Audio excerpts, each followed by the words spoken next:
السلام عليكم، اهلا الحباب ديالي، بخير؟ كي دايرين؟ لاباس؟ هانيين؟ اموركم مزيانه؟ نتمنى ان شاء الله تكونوا بخير وعلى خير وبصحتكم وتكونوا هانيين ومرتاحين. كي دايرين مع هاد الصهودات؟ كي دايرين مع هاد الخير تاع ربي د الحراره؟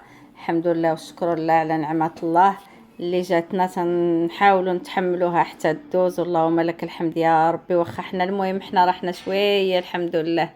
الناس اللي في المناطق اخرى اللي ما عندهمش البحر مساكن، اللي راهم كيتقلاو وكيتشوا، والله يحسن العوان.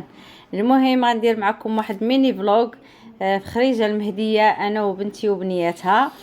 المهم خرجه، كنا عوالين باش نخرجوا بكري ونديروا لها بروغرام، ولكني صبحنا ناعسين ما فقنا حتى ل 11. ايوا عاد نضنا، عاد توكلنا على الله، عاد جمع من هنا جمع من هنا جمع من هنا.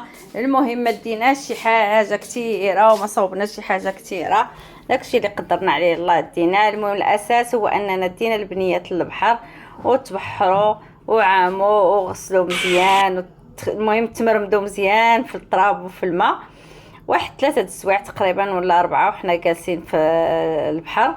المهم كان البحر عامر تبارك الله كما كتشوفوا، كان عامر بزاف بزاف بالناس، ولكن كان هادئ في الحقيقه، ما كانش تخوف من الموجات ولا شي حاجه.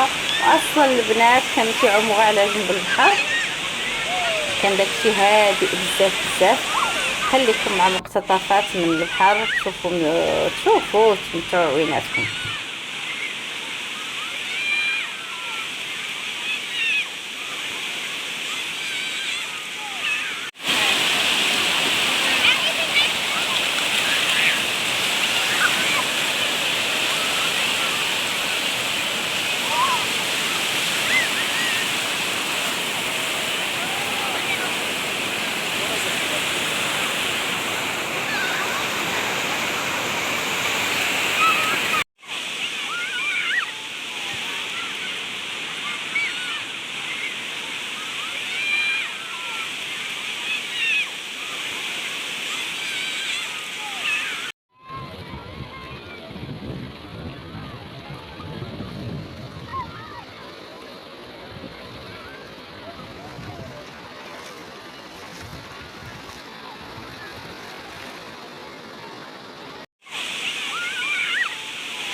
وهنا كانت غديوتنا بسيطه بسيطه جدا جدا جدا. المهم اننا نكملوا النهار ديالنا كله في البحر ونتغداو فيه، ماشي وقت الغداء وماشي وقت العشاء.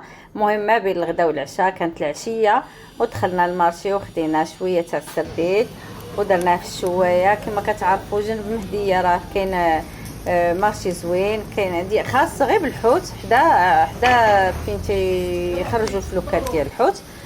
المهم خدينا تما وكلينا اللي قسم الله تاع الحوت وشليضه وهكا.